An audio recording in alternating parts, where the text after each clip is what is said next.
ఓం శ్రీ మహాగణాధిపతయే నమః. తత్వ భారత్కి స్వాగతం. భారత మాతకు జయం.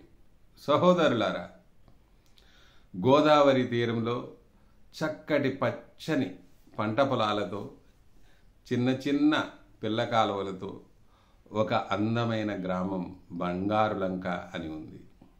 ఆ గ్రామంలో బబ్లు అనే 17 సంవత్సరాల కుర్రవాడు కూడా ఉండేవాడు.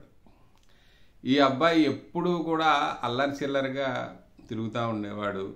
అల్లరి చిల్లర అంటే ఎప్పుడూ ఆనందంగా ఉండేవాడు, ఉత్సాహంగా ఉండేవాడు, అన్ని రకాల ఆటలు ఆడుతూ ఉండేవాడు. కాకపోతే ఒకరోజు క్రికెట్ ఆడేవాడు, ఒకరోజు ఖోఖో ఆడేవాడు, ఒకరోజు కబడ్డీ ఆడేవాడు, ఇంకొక రోజు ఇంకొక ఆట, ఇంకొక రోజు మొబైల్ ఫోన్ పట్టుకుని ఇంకా కదలకుండా ఆ గేమ్స్ ఆడుకుంటా కూర్చునేవాడు. ఈ రకంగా అతను జీవితం గడిచిపోతుంది. ప్రస్తుతం 10th క్లాస్లో ఉన్నాడు. అదేంటి 17 సంవత్సరాల వయసు వాడు 10th క్లాస్లో ఉండటం అంటే, మరి మనవాడు అలా అల్లరి చిల్లరగా అలా గడిపేస్తూ ఉండేవాడు. కాబట్టి ప్రస్తుతానికి 17 సంవత్సరాల వయసు అయినా కూడా 10th క్లాస్లోనే ఉన్నాడు. ఒకరోజు అందరి తల్లిదండ్రులాగే వాళ్ళ తల్లిదండ్రులకు కూడా తమ పిల్లవాడు ఏమైపోతాడో, అతని భవిష్యత్తు ఏమవుతుంది, ఒక లక్ష్యం పెట్టుకుని తన లక్ష్యం వైపు వెళ్ళొచ్చు కదా అనేటువంటి ఆలోచన వాళ్ళకు వస్తుంది. బబ్లు వాళ్ళ నాన్నగారు బబ్లుని పిలుస్తారు. పిలిచి, బబ్లు, నువ్వు ఒకరోజు క్రికెట్ ఆడుతున్నావు, ఒకరోజు కబడ్డీ ఆడుతున్నావు, ఒకరోజు ఖోఖో ఆడుతున్నావు, ఇంకొక రోజు ఇంకొకటి ఆడుతున్నావు, కంప్యూటర్ గేమ్స్ ఆడుతున్నావు, ఒక్కో రోజు చదువు మీద మాత్రం దృష్టి పెట్టడం లేదు. ఇలా అయితే నీ జీవితానికి ఒక లక్ష్యం లేకపోతే మరి నీ జీవితం ఎటు తీసుకుపోతుంది నిన్ను? నీ జీవితంలో నువ్వు ఏ స్థానానికి చేరుకుంటావు? ఇది ఎప్పుడైనా ఆలోచించావా? ఒక లక్ష్యం పెట్టుకుని ఆ లక్ష్యం సాధించడంలోని ఆనందాన్ని నువ్వు ఎప్పుడైనా అనుభవించావా అని చెప్పి వాళ్ళ నాన్నగారు అడగడం జరుగుతుంది. బబ్లు తలదించుకుని, నాన్నగారు, ఇప్పటి వరకు నేనేం ఆలోచించలేదు అని చెప్పి అంటాడు. సరే, అయితే ఈరోజు రామాలయంలో ప్రవచనం ఉంది, సాయంత్రం 5 గంటలకి నువ్వు తప్పనిసరిగా అక్కడికి రా అని చెప్పేసి వాళ్ళ నాన్నగారు చెప్పడం జరుగుతుంది. సరే నాన్న అని చెప్పి బబ్లు మళ్ళీ వీధిలోకి తుర్రుమంటాడు ఆడుకోవడానికి.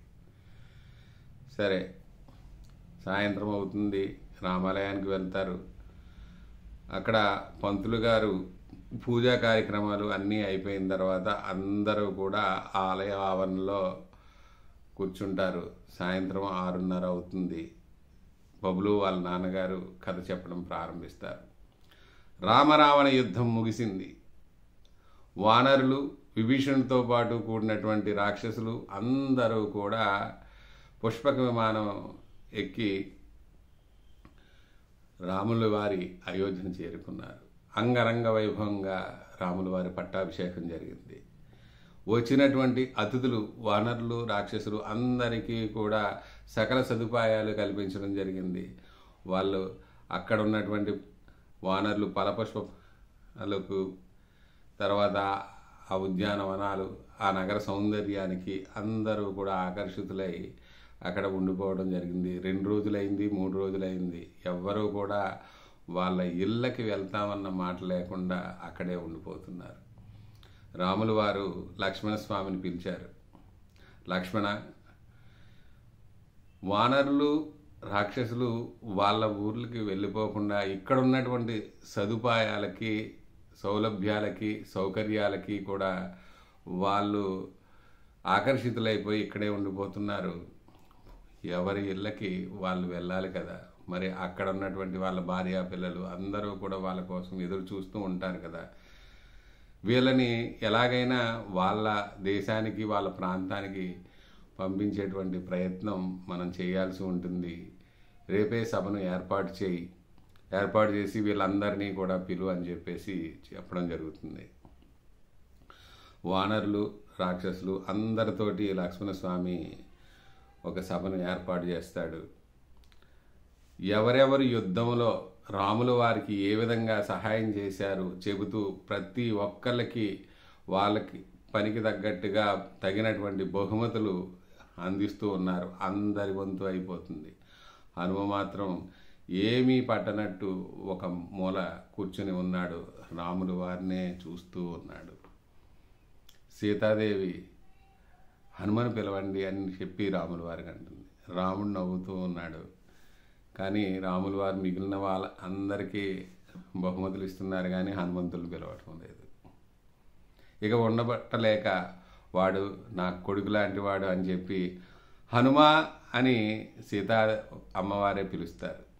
సీతమ్మవారు పిలిచి, నాకు పుత్ర సమానుడైనటువంటి హనుమంతులు వారికి నాకు అత్యంత ఇష్టమైనటువంటి ఈ ముత్యాల హారాన్ని ఇస్తానని తన మెడలో ఉన్నటువంటి అమూల్యమైన రత్నాలతో బంగారం పొదిగినటువంటి ఆ ముత్యాల హారాన్ని సీతాదేవి హనుమంతుల వారికి ఇస్తుంది. హనుమంతుల వారు అపురూపంగా తీసుకుని దాన్ని చూస్తారు, చెవి దగ్గర పెట్టుకుంటారు, కిందకు చూస్తున్నారు, ఇటు చూస్తున్నారు. అయితే ఇది చూస్తున్నటువంటి వానరులకి నవ్వు ఆగడం లేదు. తర్వాత ఆ పూసలని, ఆ దండని తెంపడం జరిగింది. ఒక్కొక్క ముత్యాన్ని కొరికి చూస్తున్నాడు, కింద వేసి తొక్కుతున్నాడు, పొడుం చేస్తున్నాడు. ఏమిటి హనుమా, నీకేమైనా పిచ్చి పట్టిందా?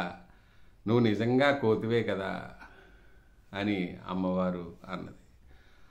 అయితే ఎందుకు ఇలా చేస్తున్నావు అని అడగటంతో హనుమంతుడు వినయంగా చేతులు జోడించి, అమ్మా, నువ్వు ఇచ్చినటువంటి ఈ అమూల్యమైనటువంటి ముత్యాల హారంలో ఎక్కడైనా రాములు వారు కానీ మీరు కానీ రామనామం కానీ వినిపిస్తుందేమో అని ఇక్కడ పెట్టుకున్నాను, మీరు కనిపిస్తారేమో అని దాన్ని కొరికి చూశాను, పొడుం చేశాను, అన్నీ చేశాను, కానీ ఎక్కడా కూడా సీతారాములు నాకు కనిపించలేదమ్మా అని చెప్పి అనడం జరుగుతుంది.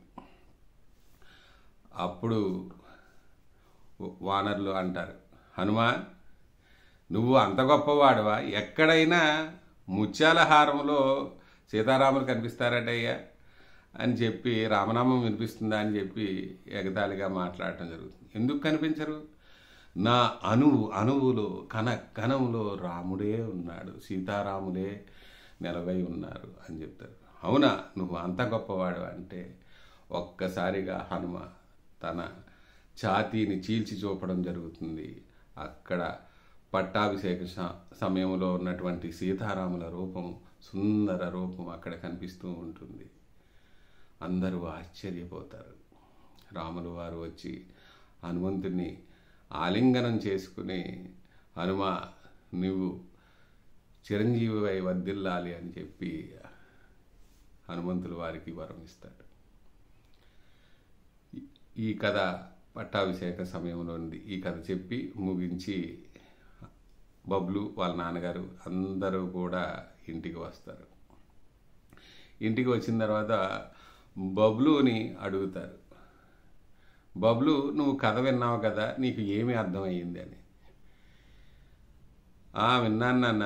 ఈ కథలో హనుమంతులు వారు ప్రతి ముత్యములోనూ ప్రతి దాంట్లోనూ కూడా కేవలం రాముడిని దర్శించాలనే ఆశతోటే ఉన్నాడు. అక్కడ రామనామం వినిపిస్తుందేమో అన్నారు. అంటే ఆయన చూసి ప్రతి దాంట్లోనూ రాముల వారినే చూస్తున్నాడు నాన్న అని చెప్పి అంటాడు. అవును కదా, మరి నీ జీవితానికి ఒక లక్ష్యం ఉండాలి కదా. నువ్వు చూసేది ప్రతి దాంట్లోనూ నీ లక్ష్యం కనిపించాలి కదా. నువ్వు ఏదో ఒక లక్ష్యం నువ్వు పెట్టుకో, ఆ లక్ష్యం దిశగా నీ ప్రయాణం సాగించు. హనుమంతుడి లక్ష్యం రాముడు అయితే నీవు పెట్టుకున్నటువంటి లక్ష్యం వైపు ప్రయాణం చెయ్యి, అందులో విజయాన్ని పొందుతావు అని చెప్పడం ఆ తండ్రి చెప్పడం జరిగింది. అప్పుడు బబ్లు ఆలోచన మొదలైంది. పడుకున్నాడు. పడుకునేటప్పుడు ఆలోచించడం మొదలుపెట్టాడు. తన చిన్నతనం నుంచి ఏమేమి జరిగినాయి, తనకు అసలు ఏమి ఇష్టం, తనకు ఏమైనా లక్ష్యం ఉందా, ఈ రకంగా ఆలోచించడం మొదలెట్టాడు. అవును, చిన్నప్పుడు ఆకాశంలో నక్షత్రాలను చూసేవాడు, పైన వెళ్తున్నటువంటి ఆ రాకెట్లను చూసేవాడు, ఆ శాటిలైట్స్ని చూసేవాడు, పడుతున్నటువంటి ఉలకలను చూసేవాడు. ఇవి చూసి ఎప్పటికైనా సరే నేను వాటి రీసెర్చ్ చేసే సైంటిస్ట్ని అవ్వాలనుకున్నాను కదా అని చెప్పి అనుకోవడం జరుగుతుంది. వెంటనే తన లక్ష్యాన్ని రాసుకుంటాడు. స్పేస్ సైంటిస్ట్ అవ్వాలనేటువంటి లక్ష్యాన్ని రాసుకున్నాడు. ప్రొద్దుటే వాళ్ళ నాన్నగారికి చెప్పారు. వాళ్ళ నాన్నగారు చాలా సంతోషపడ్డారు. అంతే. తర్వాత తను వేసే ప్రతి అడుగు కూడా తన లక్ష్యం వైపు అయి ఉండాలి కాబట్టి దానికి 10th క్లాస్ పాస్ అవ్వాలి కాబట్టి మొట్టమొదటిగా 10th క్లాస్ పాస్ అయ్యాడు. పాస్ అయిన తర్వాత ఇంటర్లో ఎంపీసీ తీసుకున్నాడు. కాకపోతే అతను చదవడం మొదలుపెట్టాడు. ఒకరోజు ఒక టెస్ట్లో ఫిజిక్స్లో మార్కులు తక్కువ వచ్చినాయి. ఫ్రెండ్స్ అందరూ కూడా గేలు చేశారు, వీడు స్పేస్ సైంటిస్ట్ అవుతాడట, ఫిజిక్సే రావడం లేదు, వీడు ఎలా స్పేస్ సైంటిస్ట్ అవుతాడు. అందరి పిల్లల్లాగే బబ్లు కూడా బాధపడ్డాడు. ఇంటికి వచ్చాడు, ఆలోచించాడు. అవును, హనుమ ప్రతి దాంట్లోనూ కూడా ప్రతి ముత్యంలోనూ రామనామాన్ని చూసినప్పుడు నేను ఎందుకు వాళ్ళన్న మాటలకి బాధపడాలి, నా లక్ష్యం స్పేస్ సైంటిస్ట్ అయినప్పుడు దానికి ఫిజిక్స్ అత్యవసరం కదా అని తనే అనుకున్నాడు. తన టైం టేబుల్ మార్చుకున్నాడు. ఫిజిక్స్కి 2 గంటలు కేటాయించాడు, మ్యాథ్స్కి 1 గంట కేటాయించాడు, చదువుకున్నాడు, ఇంటర్మీడియట్ పాస్ అయ్యాడు.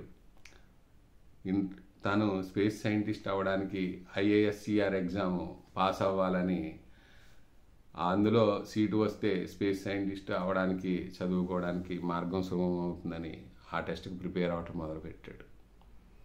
టెస్ట్ ఇంకొక 15 రోజులు ఉందనగా వాళ్ళ నాన్నగారికి పెద్ద యాక్సిడెంట్ జరిగింది. నాన్నగారిని ICUలో పెట్టడం జరిగింది. మొత్తం పని భారం అంతా కూడా బబ్లు మీద పడిపోయింది. కరెంటు బిల్లు కట్టాలి, క్యారేజీ తీసుకువెళ్ళాలి, ప్రొద్దుటే అమ్మ హాస్పిటల్కి వెళ్తే మళ్ళీ సాయంత్రం అమ్మని ఇంటికి పంపించి తను హాస్పిటల్లో ఉండటం జరిగింది. అన్ని పనులు ఒకేసారి మీద పడిపోయేసరికి బబ్లు ఉక్కిరి బిక్కిరి అయిపోయాడు. ఏంటి నా జీవితం ఇలాగైపోతుంది, నా ఎగ్జామ్ ఇంకా 15 రోజులు కూడా లేదే, అయ్యో ఎలాగా నేను నా లక్ష్యాన్ని చేరుకోలేనా అనే బాధ. వెంటనే కళ్ళు మూసుకున్నాడు. ఒక్కసారిగా నాన్నగారు చెప్పిన కథని జ్ఞాపకం తెచ్చుకున్నాడు.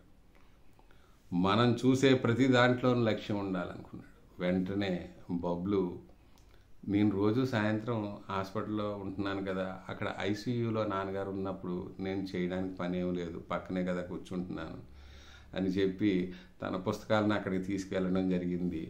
చదువుకున్నాడు, బాగా చదువుకున్నాడు. ఎగ్జామ్ చాలా బాగా రాశాడు. నాన్నగారు కూడా హాస్పిటల్ నుంచి డిశ్చార్జ్ అయిపోవడం జరిగింది. అద్భుతమైనటువంటి రిజల్ట్ వచ్చింది. అతను కోరుకున్నటువంటి బెంగళూరు ఇన్స్టిట్యూట్లో సీటు వచ్చింది. భారతదేశం గర్వించదగ్గ సైంటిస్ట్ అయ్యాడు. చూశారు కదా పిల్లలు, హనుమాన్లు రాముడిని లక్ష్యంగా చేసుకున్నారు. హనుమంతుని లక్ష్యం రాముడు అయితే హనుమంతుడు చిరంజీవత్వం పొందాడు. బబ్లు లక్ష్యం సైంటిస్ట్ అవడం అనుకుంటే తను చూసే ప్రతి దాంట్లోనూ తనకు జరిగేటటువంటి ప్రతి ప్రతికూలతని అనుకూలంగా మలుచుకుని తను పక్కదారి పట్టడానికి కానీ, తనని ఎవరైనా వెక్కిరించినా కానీ ఎప్పుడైనా సరే పక్కకి వెళ్ళిపోతే నింద వారి మీదకి వేయకుండా, తాను బాధపడకుండా తన లక్ష్యం వైపు మరలా తిరిగి వచ్చి ఆ లక్ష్యాన్ని చేరుకున్నాడు మన బబ్లు. అతని అసలు పేరు విహాన్, అంటే వెలుగు పంచేవాడు అని అర్థం. ఆ వెలుగు పంచడానికి మీరందరూ కూడా అతని సైంటిస్ట్ అయ్యి భారతదేశానికి ఎలాగ పేరు తెచ్చాడో మీరందరూ కూడా మీ లక్ష్యాలలో అద్భుత విజయాలు సాధించి మీ కన్నవారికి, మీ తల్లిలాంటి ఊరికి, భారతదేశానికి ఎంతో అద్భుతమైనటువంటి కీర్తి ప్రతిష్టలు తీసుకొస్తారని భావిస్తూ, జై హింద్, జై భారత్.